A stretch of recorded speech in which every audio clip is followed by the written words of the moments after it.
Hi, I'm Andrew Morrison with tinyhousebuild.com, and I'm here to tell you about Home. This is a house that we built ourselves and designed ourselves. It only took us 4 months to build, and the cost to build it, $22,744.06.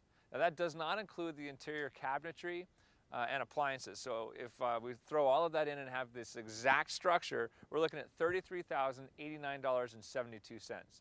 That's an incredibly low price tag for a very comfortable and elegant home. The home itself is 28 feet long and 8.5 feet wide. It gives you 221 square feet of floor space plus 2 additional sleeping lofts at 128 square feet.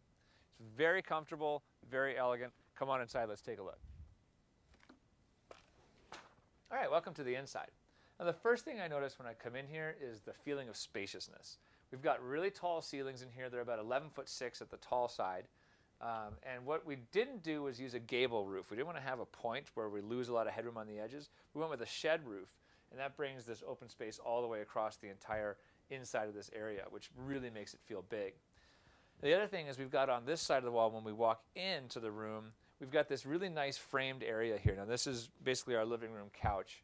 And the depth of these cabinets not only gives us storage, but it also creates a feeling of depth, and it kind of draws you in. And what you get drawn into is this window. The window looks right out to the outside. It's a beautiful view to the outside here.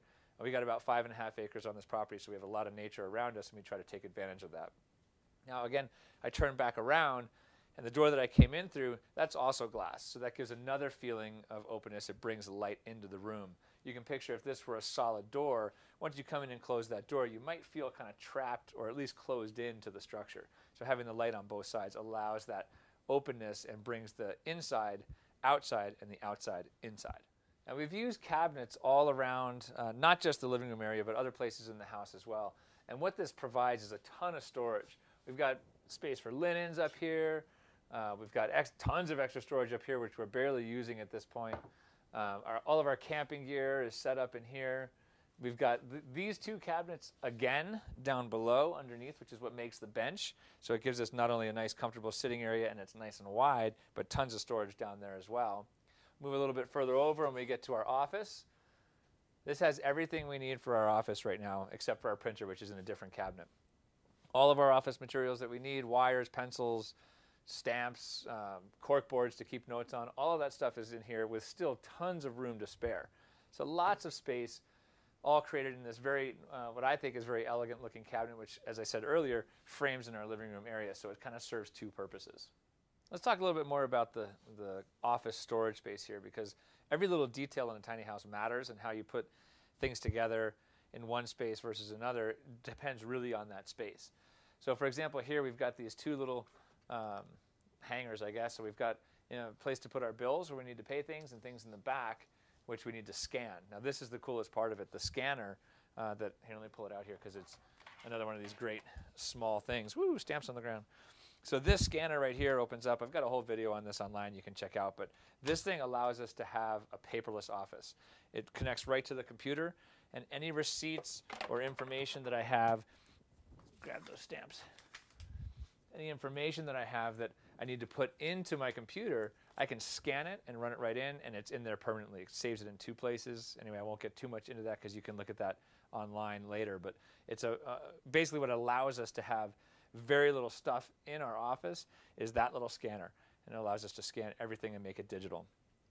We've got a little bit down here for the joys of the electronic age. Everything's wired these days still, so we've got all our wires there. Trying to keep them as organized as we can. Recycling on the bottom, and then more active storage up top here. Little books that we need to access, checkbooks, staplers, envelopes, things like that. You can see that there's still tons of room in here. I mean, if we wanted to and we wanted to make a stack, suddenly we've got this huge space with lots of extra room in there. So we like to keep things simple and keep things, everything has a home, but you can certainly use this storage to fill it much more. Now, having said that, part of tiny house living is about not filling every space. You don't want to necessarily cram everything in and open every cupboard and have it look like that one with our camping gear does, where it's just totally full. That doesn't work for us energetically. We like the simplicity and the openness that we get with this kind of space usage. So in terms of having extra space and keeping things simple, I got a great example here. We have a couple notebooks in, in this entire cabinet and a little box in the back. There's really nothing in here right now, which is nice. You know, if we need to have storage for extra things, maybe holiday things or something like that, where maybe we have them for part of the year but not all the year, it's nice to have an extra space to put those things. This side over here, we have our is where we have our printer. It's a wireless printer, so we can print anytime we want. We just turn it on, and it feeds right out from there. So again, it keeps the clutter off of our desk. It has it hidden behind these doors. Here's our office. This space here, we use laptops. So this is Gabriella's side. This is my side here. Again, paperless office, so super simple. It allows us a lot of comfort. And you can see down below here, there's a couple details here. Let me move this chair so you can see. The first thing is this, what looks like a cabinet down here is actually the wheel well. Keep in mind that we're on a trailer here. So this is where the wheels rotate in here, and there's enough room in here for the wheels to move freely while we're driving if we choose to take it on the road. And it's all flashed properly, so we don't have to worry about it ruining this wood. We've got our electricals down here, so we can run our wires down through the top with these little cable organizer deals and keep a simple, clean desk on the top here. The other thing that's nice about this, if we do want to have a little more feel of open space, we can drop these down, take them flush down. They've been down out of the way, and it just gives a little bit more feel of openness. So if we have a few people in the house, that can be a nice way to gain a little more space. Now, the other thing that this space does is it acts as our dining room. So when we're having our meals, we put our computers away. And again, with laptops, it's simple. We can take both of these and stack them on the stairs or put them somewhere else.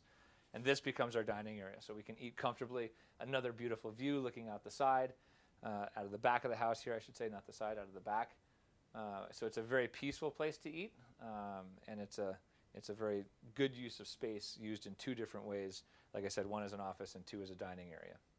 And moving down, we've got this large slab door here, and behind this is our utility room, which is a pretty nice hiding place for all of this. We've got our hot water heater, our electrical panel. We actually keep our dog food in here as well. And we've got our vacuum hanging on the wall. Now, I do want to just throw out a little plug. This vacuum is awesome. It's we've tried several other kinds, some really expensive kinds and some not so expensive kinds. This one's awesome. We're actually going to be doing a tiny minute on just this vacuum. We like it that much, so stay tuned for that at a later date. All right, so the next thing, we move down and we come into the kitchen. And one of the many things that we love about our tiny house is that we have a full-size kitchen. I mean, I can do Donna Summer dance moves in here if I want to. This place is huge. We love that. We don't have a teeny little 2-burner thing on the countertop and a teeny little fridge that holds, like, you know, maybe a half a gallon of milk. We've got a full-size gas range here. We've got 4 full burners and a middle large burner, full-size oven, tons of counter space. I mean, tons of counter space. It's more than I've had, I think, in regular size homes. Lots of storage space with the cabinetry, both above and below, and the full-size fridge and freezer. So we get everything that you would want in a regular kitchen we have here in our tiny house. And one of the things that's interesting about this space is that it's underneath our main sleeping loft. When I was first designing this, one of the big concerns I had was that I was going to feel kind of cramped in here, that when I would walk into the kitchen or into the bathroom, that I would feel like I have to go like this. Even if I didn't have to, just that feel of it. I never feel that in here. This is about 6'3" to the bottom of this. I'm just around 6 feet, a little bit below 6 feet. I can walk through, no problem. I don't even notice it. I don't think about it. I've even got these lights that hang down a little bit. They don't bother me either. I walk right underneath them. It's really nice to have that feeling. It's part of what makes it not feel like a tiny home. You don't feel that cramped space. Head heights are not weird. That makes a huge difference. Now, the first place you come into is this little nook right in the opening of the kitchen. And we've got our wine glasses. We've got a knife rack hanging on the wall here, which keeps everything accessible but also out of the way. And it's kind of an elegant look. This is our 4 bank of drawers. So we've got our silverware and whatnot. And here's just a quick detail. We have 4 of each of these things. 4 forks, 4 spoons, 4 knives. There's 4 people. We don't need any more than that. If we have guests over, you know, we can work it out. We've got some smaller stuff we can use. But in general, we want to keep things simple.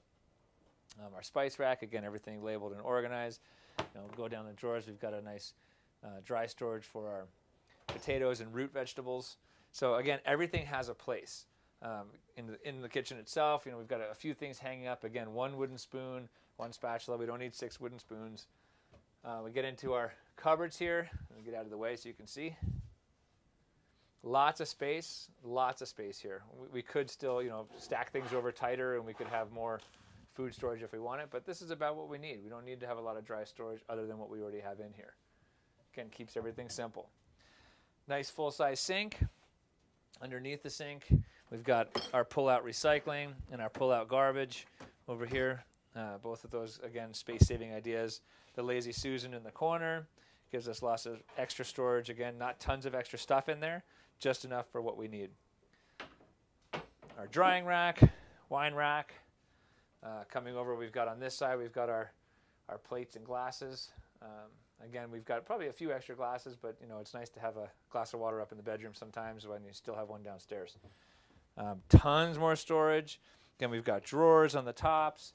Got our utility drawer, probably the messiest part of our whole house, the utility drawer. And then a long, tall cabinet here as well. So all of this, again, it's using space properly, using it well. Our full-size fridge. Lots of room. I don't think we could possibly eat enough to fill this thing up. And I say that in an interesting way because I actually do juicing, and that we go through a lot of vegetables every week, a lot of vegetables. Here's our juicer in the corner here. We use it every morning, and that takes a ton of space. So if we don't have a good-sized fridge, if we have a little dorm-style room fridge, we're not going to have enough space to store all of that stuff. So this comes in really handy for us. One thing we knew for sure when we first started this process was that we did not want to use a ladder to access our sleeping loft. We use our sleeping loft not only for sleeping, but we also use it, we take our laptops up there and we'll do work up there, just sitting comfortably on the bed. Occasionally we'll watch movies up there, read, whatever. We're up and down there quite a bit, so we wanted to have stairs. Now in a tiny house, stairs are not easy to accomplish. So what I did was I came up with an idea of how could we have stairs and also create storage out of it, and that's basically what we ended up with here.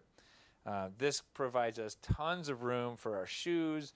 We've got our little pull-outs for our hats and gloves and things like that, winter boots. All of this is very usable space. This space in here, this main one, we're using right now to hang our jackets and longer things like that. But this is actually designed for a washer-dryer combo unit. So in the back, it's actually plumbed. If I move these aside, I'm moving this way so you can see. There's the hot water, the cold water, the drain would go out here, and there's a plug here to attach it to. There's also a gas line that comes up for the dryer.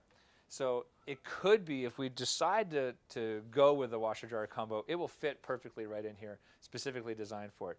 This is, again, on top of the wheel well, which is another kind of challenge is how do we hide the wheel wells? And I talked about earlier on the other side under the desk how that's got that little cabinet-looking thing and it makes a nice footrest. Well, on this side, we incorporated it into the stairs itself. So the wheel well is basically at this height right here, all the way across. So when we pull these cabinets or these little thingies out in the back here, that's where our setup is. That's the edge of our wheel well. So we can use that space and hide it and create storage out of it and also get a staircase out of it at the same time.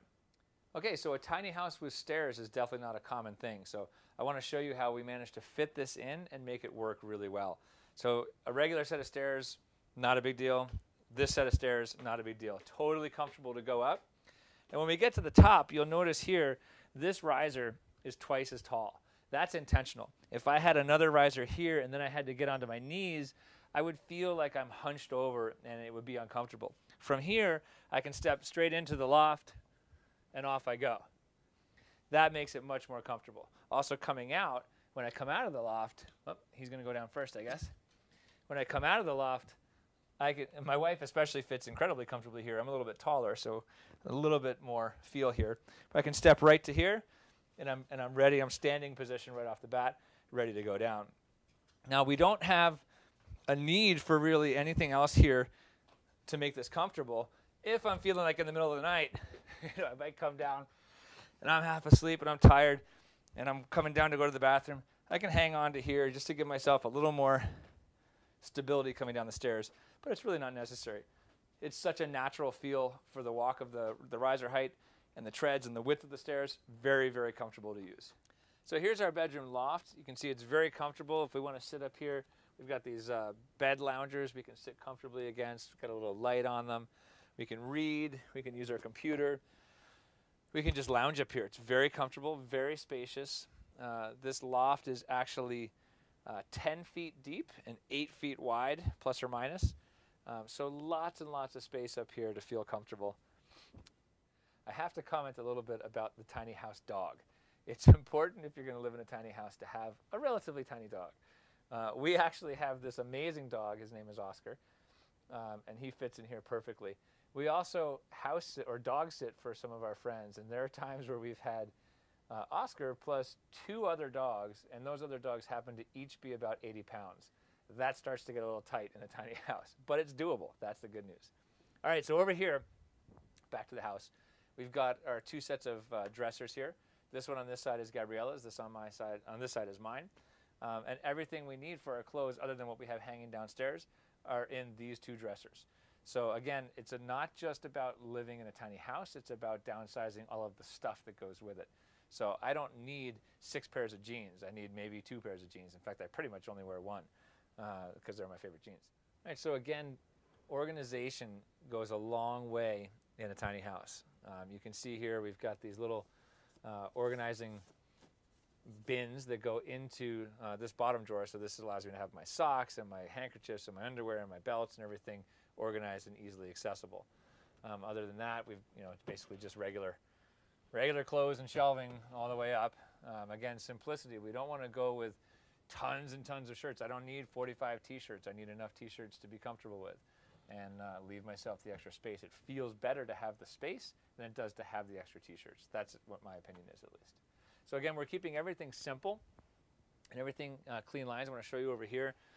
Again, windows. We've got a window, a thin, small window, which looks out, and it gives us a nice view, especially when we're lying in our bed. We can look out and see the treetops here. Nice, simple shelf. Again, trying to keep things with clean lines and just some simplicity. Now, from this window with a nice, simple line here, we come across to the side of the house.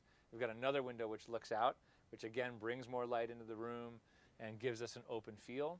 And as we come even further around behind where I was sitting earlier, we've got another window which looks out to the front of the house. So all of this glass, and even though they're not huge openings, it's enough to give us a really open, spacious feel, which is really important in a small house. Another thing that really goes a long way is the white of the walls. We're not using wood. A lot of tiny houses have that sort of tongue and groove pine wood, which is a beautiful look if that's what you're into. For us, we wanted the cleanness of the white. It reflects light, it opens the space up, it makes it seem brighter and bigger. So that was a big detail for us as well. Now, loft head height is always something that's important to consider. I spoke earlier about a gable roof that comes to a peak like this. Now, you may have a lot of headroom right up in this peak, but down on the sides, on both sides, you don't really have any headroom at all, and you're spending the whole time crawling around low with your back down low to the ground. It's not very comfortable. You can see where I'm sitting now. My head is in contact basically with the ceiling, and that's not too bad. It would be a little uncomfortable if I spent a lot of time sitting over here. The good news is this is the lowest part of the ceiling over here. This is as low as it gets in our sleeping loft and in the other secondary loft as well. So I come across, and now I'm over here. I've got lots of room, lots of comfortable headroom. It doesn't feel cramped. It doesn't feel closed in. And again, that's because it just continues to rise up the slope of the shed. And I don't have to deal with a rise and then a drop and have only the center of my room right here where I'd have my comfort zone and everything else drops off. So the shed design makes a huge difference in opening up the space. Now when we come down the stairs, we've got a ladder here which is set up to get to our secondary loft. Now we knew we wouldn't be able to fit 2 sets of stairs in, so we opted to go with a ladder here. This space over here, our secondary loft, this is what we call our tiny house lounge. And it's amazing what a bunch of pillows can create. It's so comfortable up here. We have our TV up here for watching movies. We don't have TV connection, but we do watch movies here. Have my guitar. We can sit up here and read. It's another space we can use our computers in if we want to do some work up here. It also acts as a guest bedroom, so when we have other people come in to stay with us, they can sleep up here. Now this is with all the pillows, it feels a little bit, not tight, but it feels a little bit like if you're sleeping right here and you're a roller, you might go off the loft. But the reality is this is actually a very comfortable loft size. You got 8 feet wide, and it's a little bit less than 6 feet deep when you get all the pillows out of here. So it's pretty comfortable for sleeping in. You can move the pillows out of the way and sleep nicely against the wall, no problem at all. So again, we're using the windows to bring light and open the space up. We've got a window to the front, which matches, you probably saw from the outside, the 3 top windows kind of match. Got a window on the side here, again bringing light in, and it's an operable window. We can slide it open and closed. Then we come across out over the top of our living room and dining room area, and we've got a long, thin window out there. That's a great window. It lets lots of indirect light into the building. When you're downstairs, you don't really see it. You just notice the light coming in. From up here, sitting in the loft, it's another beautiful view out to the tops of the trees, so it really gets the sense of bringing nature back inside. And again, not just the light, but the actual feel of the nature coming inside, which kind of brings the energy of the house into a nice calm state. Now the ladder, although obviously not as comfortable as the stairs to go up and down, it works really well. It's definitely functional. We looked long and hard about finding the right ladder, and there's lots of ladders available in places that do libraries and things like that, where you have the rail and it slides along, and they're really cool, but they're also really expensive. So what we ended up doing, trying to keep our budget down, was we used a ladder for an attic access. It's one of those foldable ladders. We stained it to make it match our sort of the look of our house, and had to do some alterations. They're normally a 3-stage, so there would be a 3rd piece that actually folds the other way to get up to the attic, but because our loft is lower, we don't need all 3 of those. We just need the 2. We put some hooks on the back and attached it firmly into this piece of, it's 1/2-inch black pipe, very inexpensive, and this is mounted tightly to the wall. So we can hook that on there. We can remove the ladder if we want to. It's very easy to remove. It hooks right back into position. If we want to move it over, so if here I'm getting into my cabinets, I can do that without it getting in the way of the door. If I want to move it and have more flow this way, then I can do that as well. I can just pick it up and move it, or I can just slide it across. Either way works. It works really well. Very simple and very inexpensive. Now, one of the things we looked long and hard into was finding the right fireplace to heat this building. You see a lot of the marine stoves in some of the smaller tiny homes, and they're really cool and they're very space effective, but they're not strong enough to heat a space this big, especially with the tall vaulted ceilings. So we needed something a little bit bigger. We ultimately went with a propane stove. It's a nice, simple stove, corner stove, and what we liked about it was it had very small clearances. So we only needed to be 2 inches from the back corner to the wall and 2 inches to the back corner to that wall. We've held it out a little bit more than that just because it fits the scale of the room better this way, but it's nice to have those small tolerances. This whole thing is set up on a remote control, and that's awesome too, because I can turn this thing on and off as I want to use it. I can set it as a thermostat. I've got a spot where I put it on the other side of the room there to use it as a thermostat. I can also program it. So if I want to have it be, let's say during the day I want to have it 67 degrees in the house, I can have it at 67. When I go to bed, if I wanted it 53 or 61 or 80 or whatever you like to sleep in and walk around in, you can do that as well. You can set it to that, and it'll do it automatically based on the times that you set it for. Very, very convenient. We thought about doing wood and having a small wood-burning stove.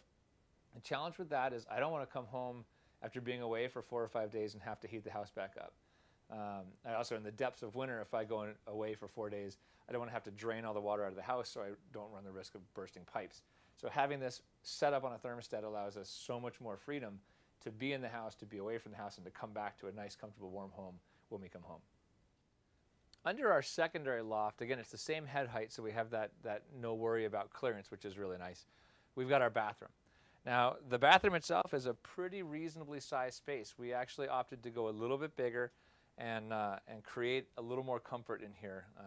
I don't think we paid for it in the rest of the house. I think we still have a nice feel of openness in the rest of the home. The biggest thing in our bathroom is our toilet. We have it's a composting toilet, and it's a self-contained composter. So all of everything that goes in here is basically more or less in here, so it stays in there. So it takes a little bit of extra space. Obviously, a regular toilet, if you were to set up a bathroom that used a flushing toilet and had a black water system that captured that, you wouldn't need this big of a toilet in your house. We opted for the composter personally.